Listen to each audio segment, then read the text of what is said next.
ఓం సాయిరామ్. అందరికీ స్వాగతం. సాయిబాబాతో మన ఆధ్యాత్మిక ప్రయాణాన్ని మొదలుపెట్టడానికి ఇది ఒక చక్కటి అవకాశం. బాబా పాదాల దగ్గరికి మనల్ని శాంతంగా నడిపించే ఈ ప్రయాణంలోకి అడుగుపెడదాం. ఈ ప్రయాణాన్ని మొదలుపెట్టే ముందు ఒక్క క్షణం మనసుని పూర్తిగా నిశ్చలం చేసుకుందాం కదూ. బాబా ప్రేమమయ రూపాన్ని మనసులో తలుచుకుంటూ మన హృదయాన్ని ప్రశాంతతో నింపే ప్రయత్నం చేద్దాం. సరే, మరి ఈరోజు మన ప్రయాణంలో ఏమేం చూడబోతున్నామో చూద్దాం. మనకి 5 ముఖ్యమైన ఘట్టాలున్నాయి. మొదటగా సాయితో మొదటి అడుగు, తర్వాత శరణాగతి యొక్క సారం, ఆ తర్వాత బాబా కృపకు సంబంధించిన కొన్ని కథలు వింటాం. మన రోజువారీ జీవితంలో భక్తిని ఎలా పాటించాలో చూస్తాం. చివరగా మన ప్రయాణాన్ని ముందుకు ఎలా తీసుకెళ్లాలో కూడా తెలుసుకుంటాం. అయితే ఇంకెందుకు ఆలస్యం, మన ప్రయాణాన్ని మొదలుపెట్టేద్దాం. ఈ మొదటి అడుగులో మనకి దారి చూపించేది ఒక పవిత్ర గ్రంథం, బాబా జ్ఞానాన్ని మనకి నేరుగా అందిస్తున్నది. మనం ఈరోజు తెలుసుకోబోయే ప్రతి ఒక్క విషయం శ్రీ సాయి సచ్చరిత్ర అనే ఈ పవిత్ర గ్రంథం నుంచేనన్నమాట.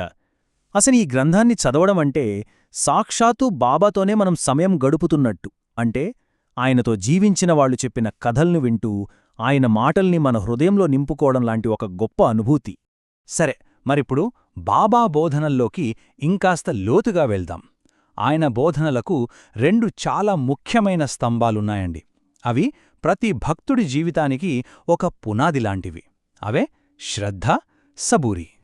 మొదటది శ్రద్ధ, అంటే విశ్వాసం. ఇదేదో గుడ్డి నమ్మకం కాదు సుమా, అదొక లోతైన భరోసా. అంటే మన జీవితంలో ప్రతి క్షణంలోనూ బాబా మన చేయి పట్టుకొని మనల్ని నడిపిస్తున్నారని పూర్తి నమ్మకంతో ఉండటం. అచ్చం ఒక జనసందోహంలో తల్లిదండ్రుల చేయి పట్టుకున్న బిడ్డకి ఎంత ధైర్యంగా ఉంటుందో అలాంటిది ఈ నమ్మకం కూడా. ఇక శ్రద్ధకు తోడుగా మనకు ఉండాల్సింది సబూరి, అంటే ఓర్పు. చూశారా, ఈ 2 కలిసే ఉంటాయి. విశ్వాసంతో పాటు ఓర్పుగా వేచి ఉండగలిగితేనే జీవితంలోని సవాళ్లను మనం ప్రశాంతంగా ఎదుర్కోగలం. ప్రతిదీ దానికి సరైన సమయంలోనే జరుగుతుందని, బాబా అనుగ్రహం మనకు తప్పకుండా లభిస్తుందని నమ్మటమే సబూరి. మరి ఈ శ్రద్ధ, సబూరి అనేవి కేవలం మాటలు కాదు. అవి మన జీవితంలో ఎలా నిజమవుతాయో ఇప్పుడు ఈ అధ్యాయంలోని ఒక చిన్న అద్భుతమైన కథ ద్వారా చూసేద్దాం. ఒక్కసారి ఈ వాక్యం వినండి. బాబా తన భక్తులకు ఇచ్చిన అభయమిది. నాపై విశ్వాసం ఉంచు, ఎలాంటి చింతావద్దు. ఎంత ధైర్యాన్నిస్తున్నాయో కదా ఈ మాటలు. ఈ మాటలోని శక్తి ఏంటో మనం ఇప్పుడు వినబోయే కథలో స్పష్టంగా చూడొచ్చు. సచ్చరిత్రలోని ఈ కథ ఒక భక్తుడితో మొదలవుతుంది. ఆయన జీవితంలో ఊహించని కష్టాల్లో చిక్కుకుపోయాడు. అన్ని దారులు మూసుకుపోయినట్టు అనిపించింది. ఆశలన్నీ అడుగంటిపోయాయి. అసలు ఏం చేయాలో పాలుపోని ఆ నిస్సహాయ స్థితిలో ఆయన హృదయం మాత్రం కేవలం బాబా నామాన్నే స్మరించింది. సరిగ్గా అప్పుడే ఎవరూ ఊహించని రీతిలో ఒక చాలా సాధారణమైన సంఘటన రూపంలో బాబా తన కరుణను చూపించారు. అది బహుశా ఒక చిన్న మాట కావచ్చు, లేదా ఒక కలలో కనిపించడం కావచ్చు. కాని దాని ద్వారా ఆ భక్తుడికి సరైన మార్గమేమిటో స్పష్టంగా తెలిసిపోయింది. చూశారా, తన దైవిక జ్ఞానంతో బాబా ఆ కష్టాల నుంచి ఆయన్ని ఎలా గట్టెక్కించారో. ఈ కథ మనకు చెప్పే నీతి ఒక్కటే: ఎప్పుడైతే మనం బాబాకి పూర్తిగా శరణాగతి చెందుతామో ఇక మన భయాలకు అక్కడ చోటుండదు. ఆయన దివ్య రక్షణే మనకు ఒక కవచంలా నిలుస్తుంది. నిజానికి ఇదే శ్రద్ధ, సబూరి యొక్క అసలైన శక్తి. మరి ఇంత అద్భుతమైన జ్ఞానాన్ని మన రోజువారీ జీవితంలో ఎలా భాగం చేసుకోవాలి? ఎందుకంటే బాబా బోధనలు కేవలం కథలు కాదు కదా, అవి మన జీవితాన్ని వెలిగించే దీపస్తంభాలు. భక్తికి గంటల కొద్దీ సమయం అవసరం లేదు. ఒక్క క్షణం నిష్కల్మషమైన మనసుంటే చాలు.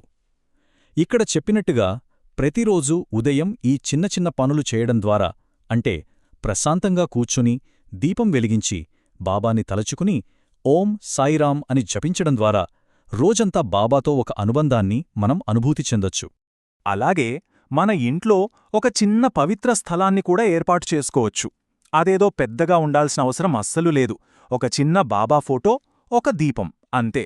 అది మనకు శాంతిని, ప్రశాంతతను ఇచ్చే ఒక ప్రదేశంగా ఉండాలి. అక్కడ మనం కాసేపు కూర్చుని బాబాతో మానసికంగా కనెక్ట్ అవ్వొచ్చు. సరే, ఇక మనం ఈ ప్రయాణపు ముగింపుకు చేరుకున్నాం.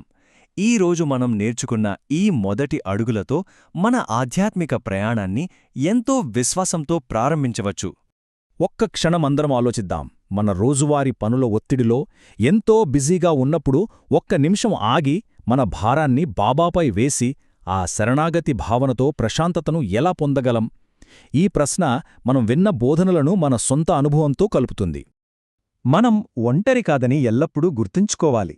మన ప్రతి అడుగులో, ప్రతి ఆలోచనలో బాబా దయ మనతోనే ఉంటుంది. ఆయనపై పూర్తి నమ్మకంతో ముందుకు సాగండి. ఓం సాయిరాం.